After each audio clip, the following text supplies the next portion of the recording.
What's up, everyone? Aaron Nagler here, PackersNews.com, live on Facebook Monday afternoon. Stretching into the evening now. All quiet on the Green Bay front. The Packers arriving today in Green Bay for the off-season program, which is slated now to kick off tomorrow morning. Obviously, today had been the originally scheduled date. But Packers giving the guys an extra day due to the blizzard, which I suspect many of you are still digging out from. Stacy, hello. Sean, what's up? Mary says, please tell me we get Dez. I would tend to doubt it. I think it makes a little bit of sense for them to make the call, but I think too many other teams will be interested. Phil, that's very nice of you to say. Our offense would be amazing. I don't know about amazing. I think he would help, no doubt about it, especially in the red zone. I think any offense featuring Dez Bryant, Jimmy Graham, Devontae Adams, Randall Cobb, and Aaron Jones in the backfield, they'd be cooking with gas, no doubt. Brett, what's up? I love it's all Dez questions still, like 4 or 5 days later, whatever it is. Sean, hi from Florida. Hello. Hello from New York. Tony, thanks for saying that, man. Very nice of you to say. New Mexico, what's up? Preston asks, please, C.J. Anderson. I would doubt it. I know he's coming off his most productive year there in Denver, and he was cut this morning. I would be very surprised if the Packers allocated any kind of free agency dollars to the running back spot.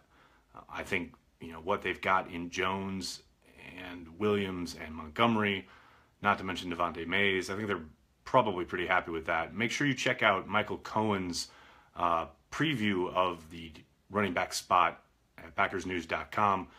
We've got a 10-part series, positional kind of preview, overview, if you will. Ryan Wood handled quarterbacks. That dropped yesterday. Michael Cohen looked at running backs. Wide receivers are tomorrow. Michael highlighted, I believe, 3 or 4 backs that the Packers may look at on the third day. I'd be very surprised if they drafted one early or looked at somebody in free agency, including Anderson.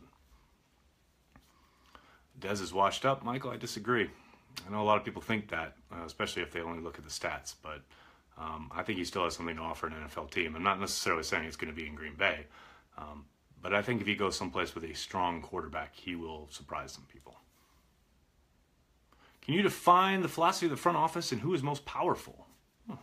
Well, most powerful is Mark Murphy. There's no doubt about that after his reorganization.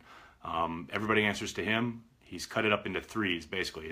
It pretty much mirrors how the Pittsburgh Steelers have been operating for, I guess, a little under a decade. Mike McCarthy obviously is the head coach. He reports directly to Mark Murphy. Brian Gutekunst is general manager and has final say over the roster, both the 90 and 53 man. He reports directly to Murphy. And then Russ Ball was given a promotion to Executive Vice President Football Operations. He reports to Mark Murphy as well, and obviously is still in charge of almost all contract negotiations, dealing with the salary cap, etc. All 3 of those guys on the football side report directly to Murphy. And now that Murphy has become more involved in football, Ed Policy has taken on a lot of the kind of administrative / business duties that Murphy attended to the last X number of years. So, and from what I hear, interesting tidbit, not only has Russ Ball been involved in signing, putting together contracts for players, but he also is involved in when coaches sign. And Ed Policy has been in on some of those meetings as well. So business dipping its toe in the water a little bit on the football side, which I always find interesting. But that's the general breakdown. That triple-headed monster, so to speak, all answer to Mark Murphy. And Murphy is meeting with each one of those guys every week, which he did not do before this reorganization. Do you feel Mark Murphy prioritizes corporate profits over talent on the field? No, I don't. I can only take the man at his word when he says the general manager is continuing to have free reign in regards to who he wants to bring in, who he wants to prioritize and or sign or let go in the case of Jordy Nelson. I don't think Murphy leans on Gutekunst or that he leaned on Thompson whatsoever. If anything, they go out of their way to make sure that they've got everything at their disposal to go sign a guy, whether it's, free agency, reserve cash, whether it's facilities, what have you. They make sure everything's top notch in Green Bay because they know it's out of the way. It's the smallest market in the league. And, you need every bullet in that gun to go and woo those free agents. So they make sure they're fully stocked. Lamar Jackson is the next RG3. I can just see it. I think Lamar Jackson is a lot more talented than RG3. RG3 put up some big numbers in college and obviously had a lot of success early in the NFL. I tend to think Lamar Jackson's much more talented and will have a much better career. Obviously, with RG3, the big thing was injuries early on, which pretty much caused him to become a shell of his former self. But I think Lamar Jackson's a better player and more talented. And a large part of it will be fit. I mean, if he doesn't go someplace where a maniacal head coach at the behest of his owner throws Lamar Jackson out there simply because the owner has said he should, no matter, what the consequences may be, that's what happened to RG3. So, if he can avoid that situation, he should be okay. Chase, CJ Anderson to Green Bay, I talked about it a little earlier. I'd be very surprised. I don't think they view running back as a need. DRC news, nothing. Nothing. He's gone radio silent as far as I can tell. Dez isn't worth what he wants. Jerry, do you know what he wants? I haven't seen any contract talk, anything in regards to the number he's looking at. Maybe it's out there and I just haven't seen it. Besides cornerback or edge, do we need wide receiver or O-line more? Good question, Corey. I would tend to think wide receiver. The big question mark is right tackle. I think they're okay everywhere else. I think right tackle is a big question mark simply because they don't really have a handle on when Brian Bulaga is going to be available. And there's a pretty good chance he's going to start the year on the physically unable to perform list, unless he has some miraculous recovery going on down there in Florida. That's the one spot where you think, okay, they need a solution there at some point. But they also legit need probably an upgrade at wide receiver as well. Maybe not just this year, but a long-term kind of investment, unless they really think Geronimo Allison is going to step up and be that guy across from Devontae Adams on the perimeter. And I tell you what, you would have expected a bigger jump from Allison from year 1 to year 2. If he had shown that, I think they could probably feel a little better about maybe not targeting a wide receiver. But to me, I think wide receiver probably, most likely, just because of their ability in the past to plug in guys at tackle and make it work. The thing seems to fall apart a little bit more when Rodgers doesn't have the talent to work with. Although, heck, we saw him go down into Arizona in a playoff game and lose almost all of his wide receivers and still move the ball. So I guess it's really coming down to who they have evaluated grade-wise when they're on the clock and who they think is a better player. I still think I would suspect you'd see a wide receiver earlier in the draft than you would an offensive lineman. Hi from New Jersey, what's up? Tremaine Edmunds, we need a pass rusher. Chase, I know they visited with him. He came to Green Bay a couple weeks ago as one of their 30 pre-draft visits. Each team gets 30. And I know they like him. I mean, do they like him enough to trade up for him? Because I think that's what they'd have to do. That I don't know. But I agree with you. He would absolutely kind of fit the mold as far as a game changer, a playmaker, a disruptor, somebody who would bring some real athleticism to the defensive side of the ball in the way a young Clay Matthews used to. And longtime viewers, followers, listeners, you guys know, I still think Matthews is a good player. He's clearly not the talent he once was, but he's still a disruptor. But you put Edmunds in there, man, he could light fire under some butts there on the defensive side of the ball. And he's young too. He's only 19 years old. So a lot of room for growth there. David says, corners are terrible. You saying all corners in general or the Green Bay corners? I think they might surprise you. I think Kevin King looked really good last year. Promising. Obviously up and down a bit, but it was his rookie year, so it's a bit to be expected. I think Tremaine Williams played better than most corners in the NFL last year down there in Arizona. And obviously Devon House, you got to think that's a depth signing. The real question is who's going to play in the slot. Maybe that's Lindsey Pipkins. Pipkins, who actually, although he was up and down at times last year, he had some strong tape as well. So are they the best group in the league? Not even close. Are they passable? Are they serviceable? At this point, I'd say yes. Do they need to improve? And will we expect them to probably draft a corner or two? Absolutely. House and Williams are not going to be much help. Well, it depends on what you are defining as help. I think House, I think he's kind of like I said, I think he's a depth signing, and I think there's a good chance some of the young guys may beat him out. But for Williams, I mean, if you're saying that, I think you didn't really watch him last year, or you haven't bothered to go and do your homework, because Williams played at a very high level last year in Arizona. And I'm not saying he's going to step on the field and beat Darrelle Revis in his prime in Green Bay, but I think a lot of people are going to be very surprised at what they see from Tremaine Williams this season. Oh, Andrew, who's on your Packers Mount Rushmore? It's funny. I always go, it's impossible to do one without kind of parameters around it. Because if you say, all right, I have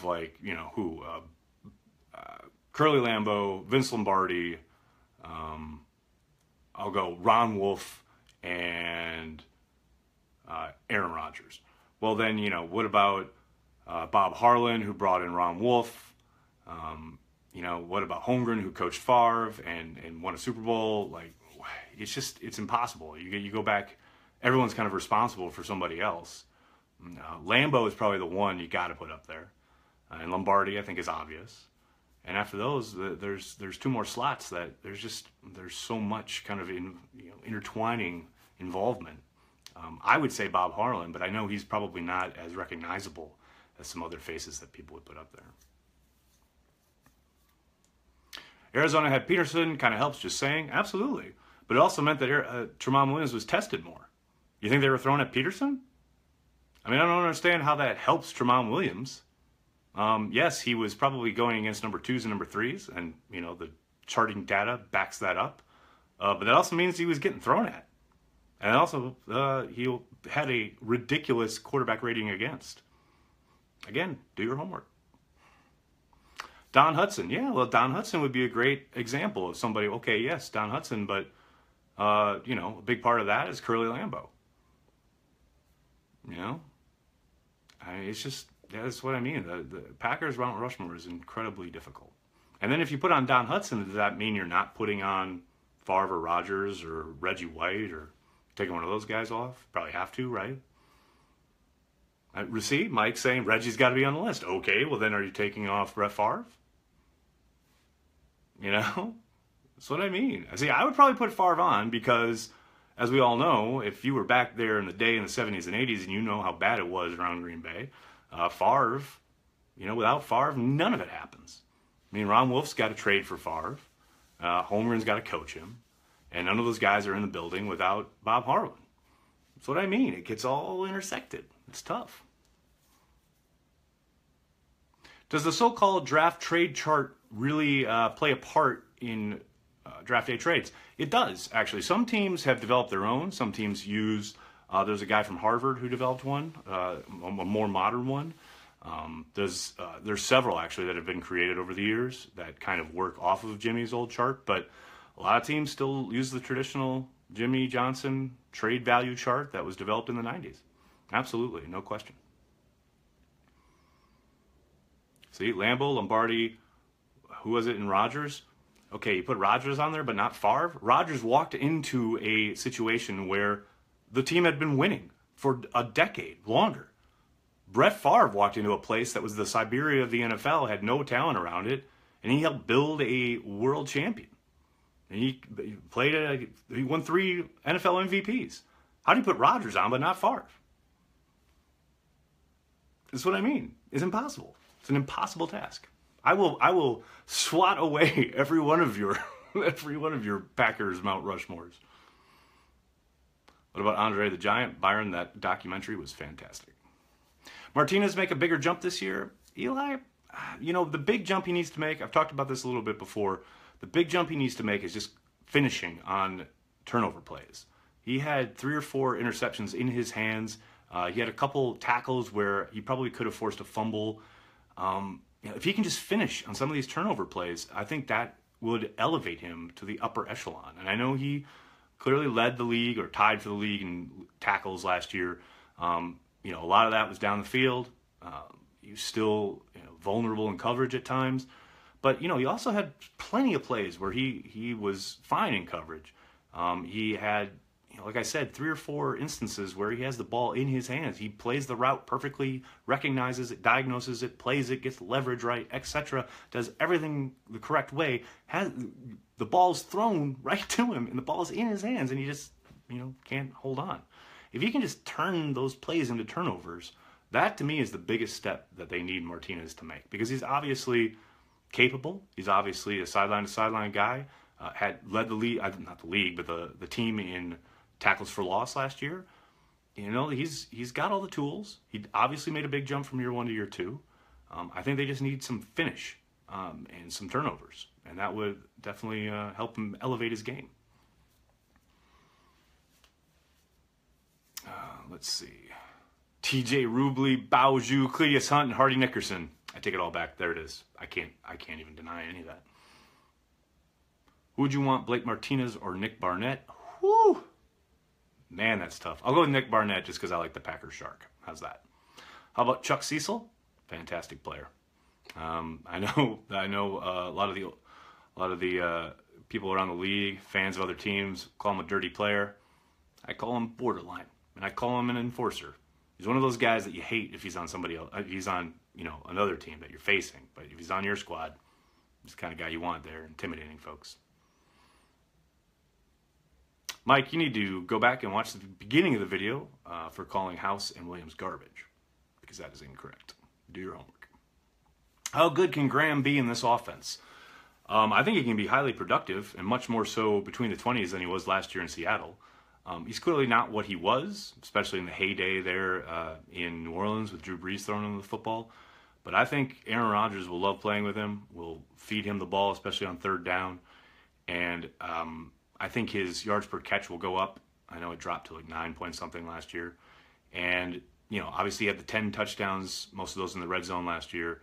I think that will continue. I think, the upside is huge. The big question will be how much will he play in regards to they're not going to play him in line a whole lot. So that may take away some of his opportunities to get on the field. Clearly they're going to use him a lot, but that'll be mostly split out. And if it's, they come 4th quarter and they're leading and they want to run the football, you're not putting Jimmy Graham out there in line to help kind of block that up. But, we'll see.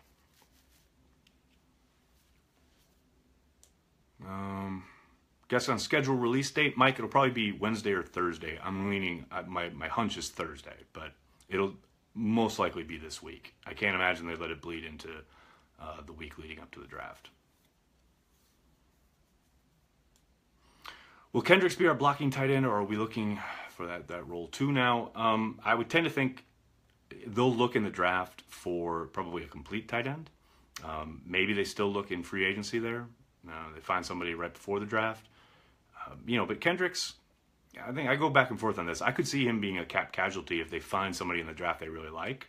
But I think he stepped up somewhat admirably last year after the Martellus Bennett fiasco. I don't think he was ever the downfield threat they really had hoped, but he's a willing blocker. He's not a good blocker, but right now he's probably the best they've got. Okay, 2 Des Bryant questions in a row. I doubt it. I think lots of other teams will be interested. I don't see the Packers putting up the kind of money that may be necessary, but you never know. I can't say never. I did see a quote flying around the internet this afternoon. I didn't see a source, though, of Des Bryant saying there's too much history there when asked about the Packers, but I didn't get a chance to listen to the source interview, so I'm not sure if that's a legit quote or not. Will Allison take over this year? Oh, well, the Packers may be hoping so, unless they address that spot in the draft. He looked formidable his rookie year, especially how he was thrown in there down the stretch. I would have liked to have seen a little bit more from him last year. He didn't really take the jump I think a lot of people were expecting in and around the team. Now that said, traditionally, old school wide receivers in the West Coast offense, their third year is when they really start to take off. Maybe Allison's a late bloomer in that regard, and maybe this is the year it all happens for him. We'll see, but I can't believe the Packers are going to stand pat there. I think he'll have plenty of competition come camp. Offense rejuvenated with Philbin back. Well, that and the return of Aaron Rodgers, yes. I think that will help. I saw it too. I didn't see a source either. Yeah, that's what I mean. I don't know how legit that quote was. What are the odds of Raji making the roster next year? I love it. Vince Beagle. Yes, Vino. I think he is somebody they'll be counting on, no doubt, to help the pass rush. I mean, obviously a lot talked about all offseason about the need for a pass rusher and the need for them to address it via the draft. But, one other way they need to look for help getting to the quarterback is by improvement, that development part of the draft and develop equation. Beagle will definitely be counted on to improve and get on the field. Clearly, having a full offseason will help. He spent the entire last offseason injured. But yeah, I think Beagles will need to be a significant part of what they want to do when it comes to rushing the quarterback. Will Mike Hughes fall to the second round? Whew, to quote Yoda, difficult to see. Always in motion, the future. Right now, I'll say no. How's that for a guess? I think he'll be a late first rounder. Brett Good back this year? Don, I think if they get out of draft weekend without a long snapper, and I don't think they'll draft one, but they undoubtedly will try and bring one in after the draft as an undrafted free agent. But yeah, if they come out of draft weekend without one, it's a good possibility. When's the famed Nagler mock draft coming? The famed Nagler mock draft. Monday. I'll probably write it up for the website on Sunday. So I'll have it up Sunday night. And then I travel early Monday morning to go talk to Brian Gutekunst on Monday afternoon. And then we have our draft preview festivities, I guess you'd call it. The Green Bay Press Gazette has a subscriber event on Monday night. I'll be there in Green Bay, chatting Packers with y'all, so I hope you can make that. In the meantime, check PackersNews.com for all the latest. Like I said earlier, we've got the quarterback and running back previews up. Wide receiver drops tomorrow. The guys are doing great work there. All sorts of articles, video. Obviously, follow us on social as well, here on Facebook and on Twitter. I'm going to jump. Thanks a lot, everyone. Thanks for all the interest. Sorry if I couldn't get to your question, but make sure you're checking PackersNews.com for all the latest. And barring any breaking news overnight, I'll see you guys tomorrow. Have a great night.